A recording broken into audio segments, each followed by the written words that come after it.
Well, ladies and gentlemen, welcome back to the Fair Game Podcast. We're glad you could join us today. We got a good show for you. Today's guest is coming up on 20 years in the industry. He's previously served as the president of the Florida Federation of Fairs, and he joins us today from Jacksonville, Florida, where he is the CEO of the Greater Jacksonville Agricultural Fair. Bill Olson, welcome to the show, buddy. Hey, thanks, Robert. Thanks for having me. So you got an interesting fair down there. I've served down there a couple years. What can guests expect from the 2024 edition of the Jacksonville Agricultural Fair? So this year is actually our last fair in our current location. We're moving to the west side of town. It's been an ongoing project, but we're expecting big crowds being it's the last one. I mean, the fair has been here in this same area since 1955. Wow. So it's been a long time. A lot of changes in those years in Jacksonville and in this area in general. So we're expecting big crowds. Last hurrah before we move out. So you mentioned your move. I was going to get to that pretty quick here in the show. Big changes for a fair to up and move. You're going from downtown Jacksonville, where you're essentially kind of on a shared property with the stadium where the Jags play. It is a absolute downtown urban fair, and you're moving west out out I-10 a little bit. Yeah, about 10 miles west, out I-10. So not too far. So you'll be on site in 25 for that fair. What is that looking like? Are you building a fairgrounds from scratch, buildings, infrastructure, everything, or is there already infrastructure in place and you're moving into it? So it's kind of both. So we're building our fairgrounds from scratch. It was basically trees was all that was there. So it's our initial build out is going to be 82 acres, which we're going to have control over. And then there's an existing equestrian center right next door. And so the plan is during the fair event, we're going to take over that facility as well. So an additional 60 plus acres there with a huge, like a 5,000 seat enclosed arena, some other, facilities. The city's building us a new barn next to it because all that's out there currently is horse stables and, cattle don't really like to be in a horse stable. So we need to build a multi-use barn is what we're calling it, to house the cattle and the chickens and the rabbits and all that. So it's really exciting. It's going to be, like you said, it's going to be a huge, I think, shift for the fair coming from an urban location here downtown in the sports complex. A lot of folks don't come to the fair currently because they just don't want to come downtown. I'll talk to folks all over, and probably 7 or 8 out of 10 of them tell me they don't come downtown. Yeah. So we'll be getting a whole nother group of people at the new location. So we're excited about that. We're excited to have the space to grow and do things we can't currently do. Currently we're sitting on 14 acres that we own, and then we lease another probably 15 acres of parking lot that we put the rides and stuff on. So going from about 30 acre footprint to 150, it's a big change. So we're excited about it. Yeah, when you said even just your grounds alone that were going to be 80 some odd acres, but not counting the equestrian center, in my mind, I was like, okay, I've been on grounds where Jacksonville is now, and it's like 2 buildings and a parking lot. There's not a lot of space. You're going to have a lot of room to grow. I mean, what are some of the things that guests might be able to look forward to with that? So, I mean, the big thing is going to be parking, right? I think of that initial 82, almost 50 of that is just parking lots. Wow. So we want it to be easy to get here, to park, to come to the fair, and then to go back home. We don't want people worrying about traffic or where they're going to park or security of their vehicle. Like down here, they park kind of all over the place, and it's kind of a free for all. So what I tell people is, it might take you 10 more minutes or so to get there, but it's going to take you 15 less minutes to find somewhere to park. So yeah. So that's going to be a big improvement, for us. What I didn't mention is, in addition to that 82 acres, we have another 60 acres that the city's basically given us the first right to for future growth, which is just to the north of the property. Okay. So we have that. So there's room to grow. So we're not, in our lifetime, I don't foresee us running out of space, but you know, Yeah. so it's all good. I mean, that's fabulous. I'm curious on funding this. Are you guys having to self-fund? Were there bond measures passed by the voters? What does that look like? So it's a partnership with the city, I guess, and this move has been ongoing since 2008. It's been a long time in the making. That is a real long time. It's a long time. So, with any, I tell people when you're dealing with any county or city government, relationships are huge, right? You have to have good relationship with your mayor's office and city council or your county commissioners or whatever, because in the end of the day, those relationships are what's going to make something like this happen. For sure. And so, like I said, 2008 to 2010, we went through the whole process, and essentially it fell apart at the last minute, so it didn't happen. And then it kind of got put on the back burner with a new mayor for 4 years, and then about 2015 we started talking again, and then I took over in 2019 as CEO, and that's when it kind of really ramped up. And here we are. We got a deal done. The city of Jacksonville has invested about $40 million into the project. So they are committed to doing all of the infrastructure, all the clearing, grading, utilities, roadways. Bringing in new roads into the facility, and then we are selling our property, or have sold our property to the Jaguars and taking that money, and we're going to build the actual facility. That's our investment, and that's looking to be about 19-20 million dollars that we're going to pay to build that. We're talking big time dollars here to get this thing moved out Yeah, west. it's almost $60 million. So it's a big thing. It's almost like when I hear numbers like that, I never I'm not from any money like that. I didn't grow up like that. When I hear these kind of numbers, it almost makes me blush, Yeah, it's a lot. And it's a big risk for the fair. But I think it's going to pay off in dividends moving out there. What we currently do here, which is a little bit of unease, is we do a lot of parking for football games and baseball or concerts, and that's a huge revenue stream for the fair, off season, right? And we need to make that up.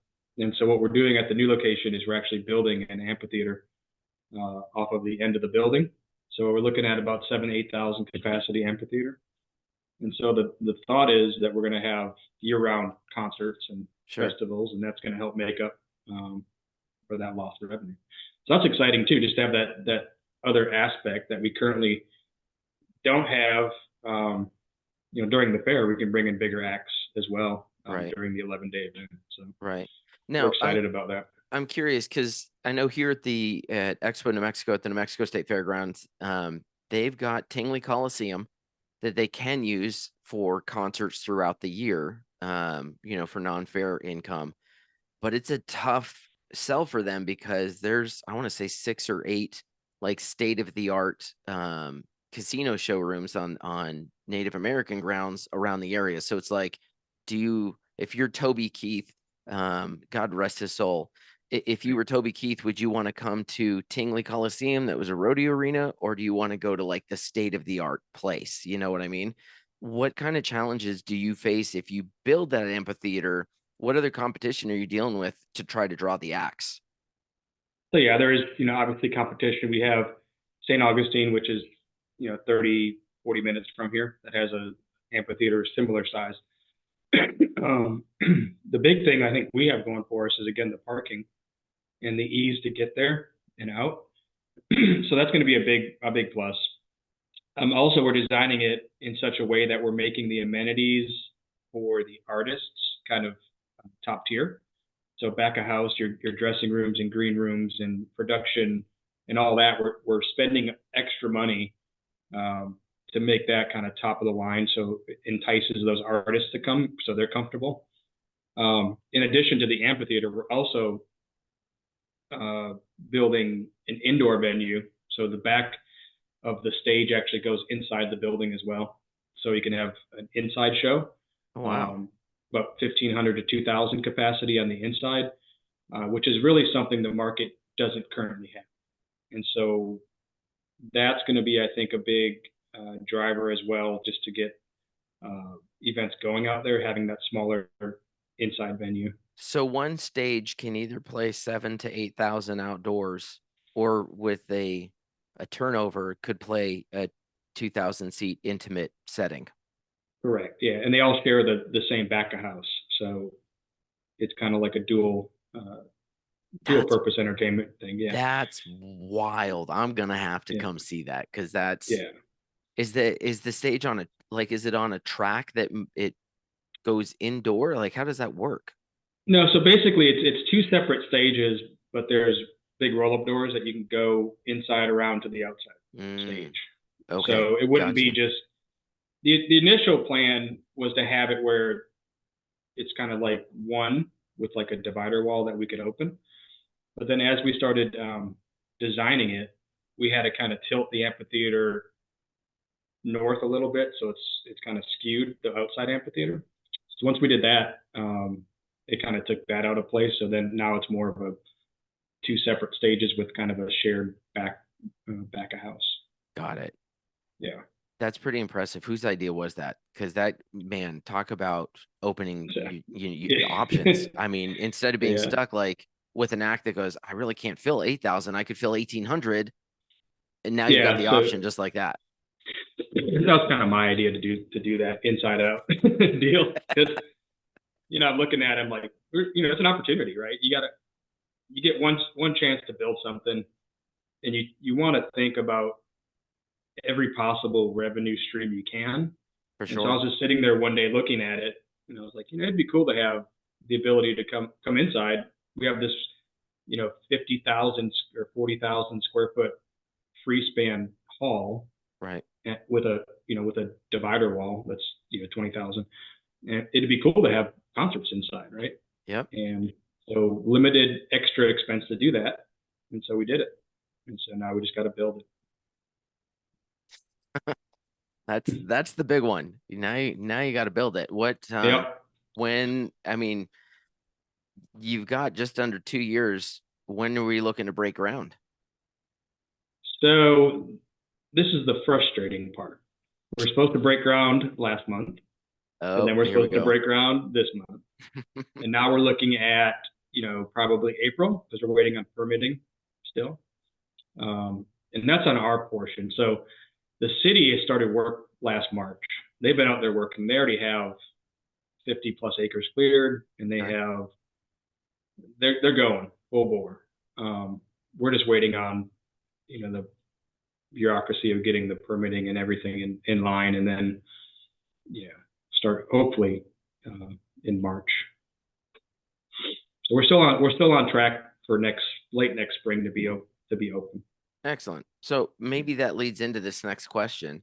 If you could snap your fingers and improve one thing about the fair, what would it be? Well, I think we're hopefully doing it. Current location, if we could change one thing, it'd be accessibility and parking for the public.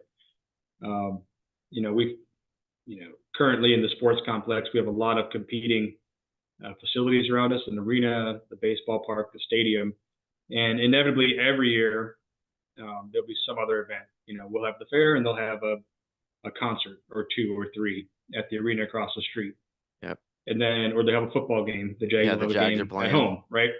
And then they say, "Why is traffic so bad?" It's because of the fair. Well, it's not really. You guys It's know just, when we're going to be, so stop putting yeah, stuff on us, and it's it just a won't be an choke issue. point because it's downtown, lots of one-way streets and things of that nature. I mean, downtown Jacksonville is no different than downtown Albuquerque or any other downtown space. And when, I don't know how many the Jag Stadium holds, but when you've got, call it 40,000, 50,000 people that all descend onto this little space, Mm-hmm. Yeah, it's going to slow 60. everything down. They're at 62,000, I think, is their capacity. Yeah. And then think about it too. And then the fair's in town. you lose all of the parking that we usually park for the game. So you're losing 2,500, 3,000 parking spots. Yep. And then they wonder, why are people having a hard time finding somewhere to park for the game? Well, so, Because it's and that then game. inevitably they blame it on us usually. Well, yeah, because you're the little guy compared to that big stadium next door, right? Right. So, but at the end of the day, it kind of helped us in negotiations, with the city and getting this move done, because obviously the Jaguars are on our side, wanting us to get out of here. So, they're talking to the city, we're talking to the city and saying, wouldn't it be nice if the fair moved and we didn't have this problem every year with these conflicts and Right. Hint, hint. so, right. Help move this process along. Let's go. Exactly. And so it's been a help. So Well, let's switch topics here for a second. In addition to being CEO of the fair, you're also a past president and current board member of the Florida Federation of Fairs. Sadly, the Federation recently just lost Citrus County Fair manager, and this year's board president, Hal Porter, was apparently came out of nowhere. It was very sudden. yeah. Where's the Federation go from here? So yeah, it was a very sudden and sad thing losing Hal. We just saw him at a meeting in December down in Haines City, and he seemed fine, right? And then a month later, he's gone. So, yeah, the Federation has a plan. The way the bylaws are set up, if something like this were to happen, the president-elect, who's Fran Crone, kind of just assumes the role. Right. The nominating committee has the option to fill the vacancy.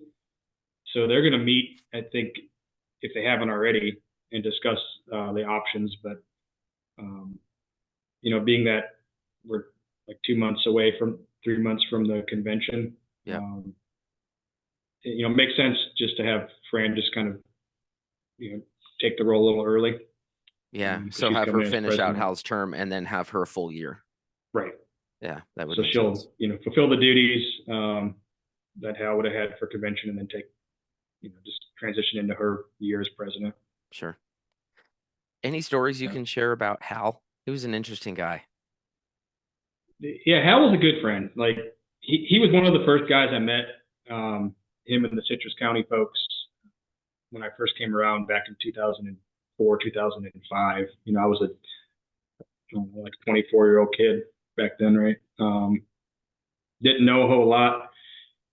Coming into the industry back then, which is, thankfully it's changed now, but back then, again, I was 24 years old, looking around, it's a bunch of 60, 70-year-old older people was basically the industry back then.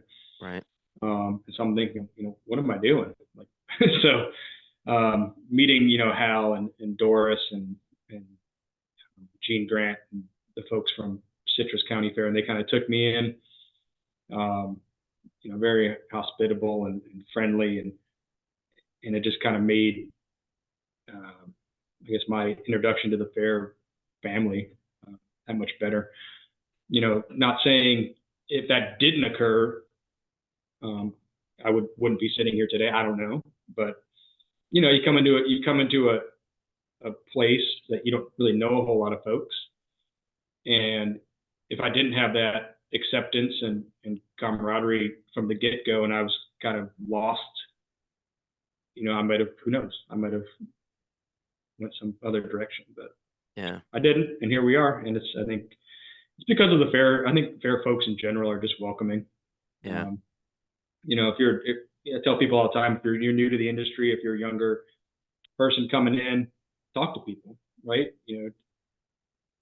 People, they're nice. They're going to accept you. They're going to guide you, and they're going to, give you advice and take it.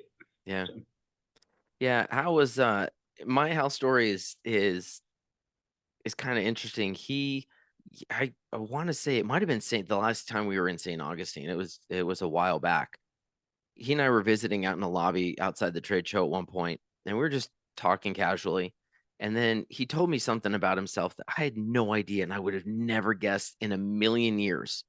he was a speechwriter. He was a political speechwriter. Yeah.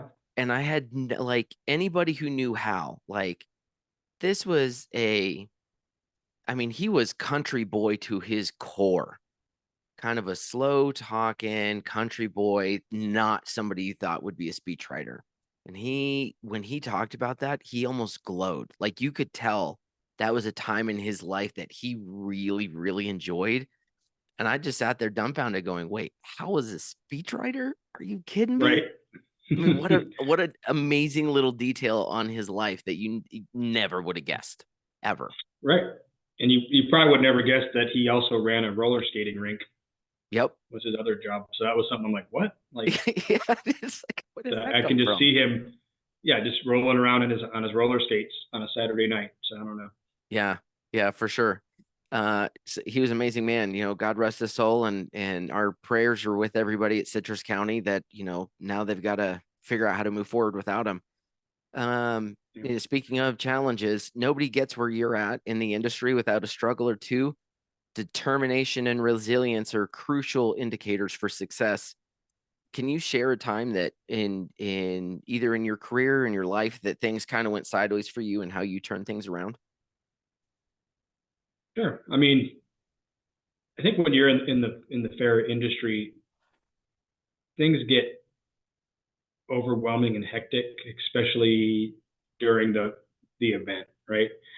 And early on, in my career when I was, like I said, younger, um, a lot of times you start questioning why am I doing this? What are we doing?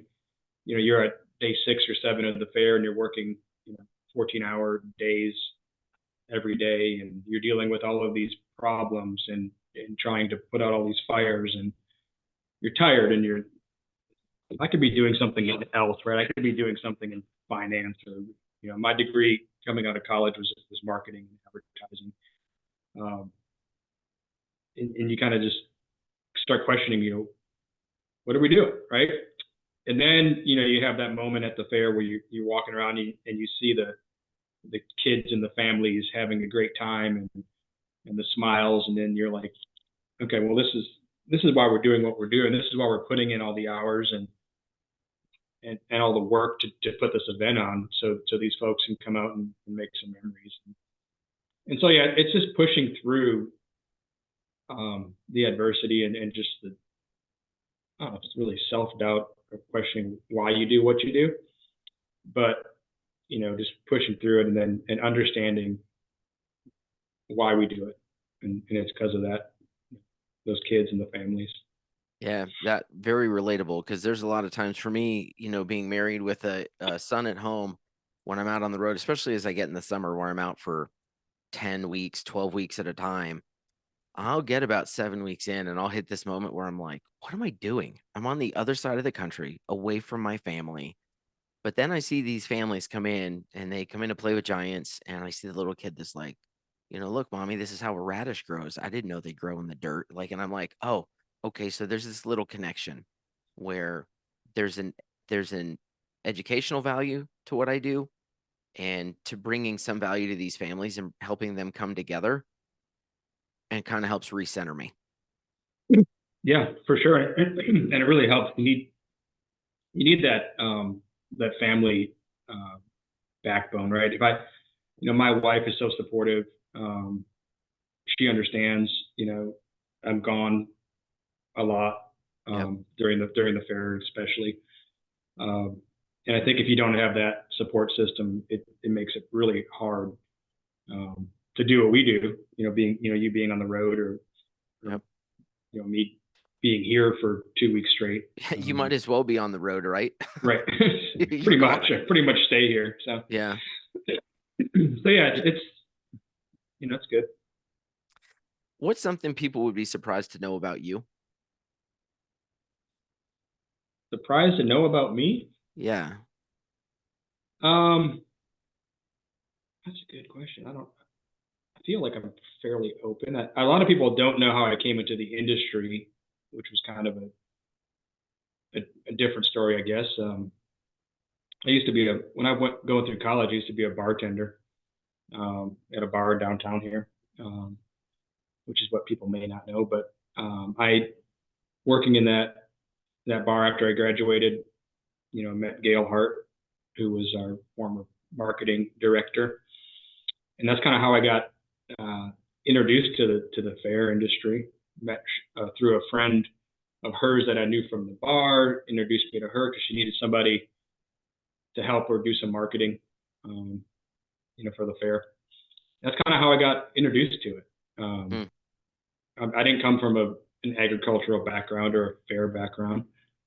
I grew up in Wisconsin, and my aunt actually worked for the state fair doing vendors there, but I never, my exposure, we would go see her and get free passes for the slide or free cream puffs or whatever. Right. And that was basically it. I never grew up saying, oh, I want to do this or this is a cool, it's never crossed my mind. So it's just happenstance meeting Gail and coming here 20 years ago. So it would not a goal, not something you set up to do, hadn't come up really in the industry, and just by chance it was a marketing connection. Yeah, I don't even think I ever attended the Jacksonville Fair before I started working here. I came to Jacksonville '96. That's wild. Yeah, and my first experience was working here that year. So you're talking to, back when you were, 20 years ago when you were much younger. Let's just say you wake up tomorrow and you're face to face with 15-year-old Bill. What do you tell him? I tell them stay the course. You're going to go through hard times and adversity going through middle school, high school. Is going to just stay the course. I mean, I didn't have the smoothest high school. I moved to Florida my junior year of high school. Wow. So coming from Wisconsin, where you have friends and 16 years old, and then you get pulled to Ocala, Florida, which is not a whole lot to do in Ocala, Florida, unless you're into the horse racing business. You can drive through it. You can drive through it. I've done that a lot. But that's pretty much it. So, it's, just dealing with, again, adversity and just pushing through it, and don't, it's easy in those situations to kind of to shut yourself down and not, do anything, right? Yeah. So I powered through high school for that year and a half. It was halfway through my junior year. We moved down here to Ocala. So I finished a semester and then a year, and then came up to Jacksonville. So that's what I tell my younger self is just stay the course. Just push through it. Yeah.